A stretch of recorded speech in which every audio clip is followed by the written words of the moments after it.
Have you ever wondered what these things do? You're like, oh yeah, there they go. Toggle sync lock. That description doesn't help, does it? Let me show you how they can be useful. So sync locks, they're on by default. Basically, they are syncing all of these tracks together. They're locked together in synchronicity. That's my explanation. What it means is when I insert edit something into the track, they'll all move along together. So let's say I've found this clip, I've set an in point using the I key, the O key for my out point. I'm going to use my super duper shortcut for insert. Okay, you can see there it's the comma. Okay, so I'm going to hit comma and it's going to insert it. Keep it on the timeline. Boom, it worked. But these are all synced together, so they all get a big cut in them and all get pushed along. That's where sync lock can be useful, especially for music tracks or dialogues. I find that's always annoying. You're like, you stop getting pushed along. Okay, and you can click on sync lock to turn it off. So he's no longer synced with his buddies. Okay, so let's do the same thing. Use a shortcut. I'll click the button. You see that? They all moved along and he stays the same. And if you're like, what's the difference between just locking the layer? So let's turn sync lock off and just locking the track. Okay, nothing.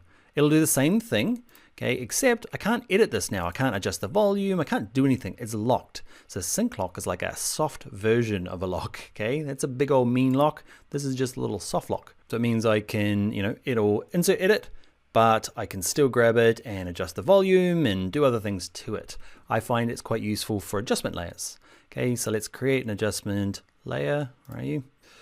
Yes, yes, yes. In the wrong bin. Fine. Stick it on there. I know that my sequence has to be 30 seconds long, so I don't want you to move. Go like that. But because he's got sync lock on, and I hit my shortcut, okay, the comma to insert, it gets pushed along and cut up. So I can say, you have sync lock off. I get to click on my adjustment layer, adjust my, say, Lumetri or whatever I've applied to the adjustments layer. I don't have to keep locking it and unlocking it. But that's what it does. Often I just fall back on locking it, except for the music track. It's quite handy just to sync lock that one, or at least turn off the sync lock. Does that make sense? Another good use for it is when if you're a fan of using the ripple edit tool, we'll look at that later on, but if you click on this and let's say your dialogue, you don't want it to move. It's timed with things down here, but you want to trim this up a little bit. Do you want to trim it up? But see, the audio comes along. You're like, stop moving along. It might be images or things up there, something else. Okay, but again, sync lock means I can still edit these, okay, but they're not affected by the ripple edit. Look at that. They just stay where they are.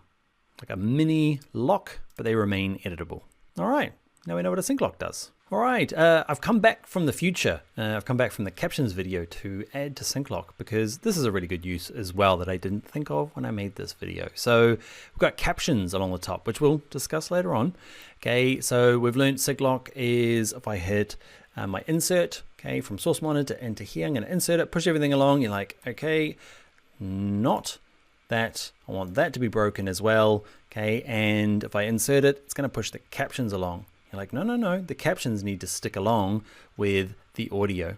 Okay, so I'm going to say you break the sync lock as well. So now when I hit my comma, it pushes them along. These stay in place without having to lock them. Okay, I can still lock them. Okay, but it means I get to work on my captions, adjust them without having to unlock them, lock them again. You get what I mean. All right, I'm going back to the future. You carry on with the next video.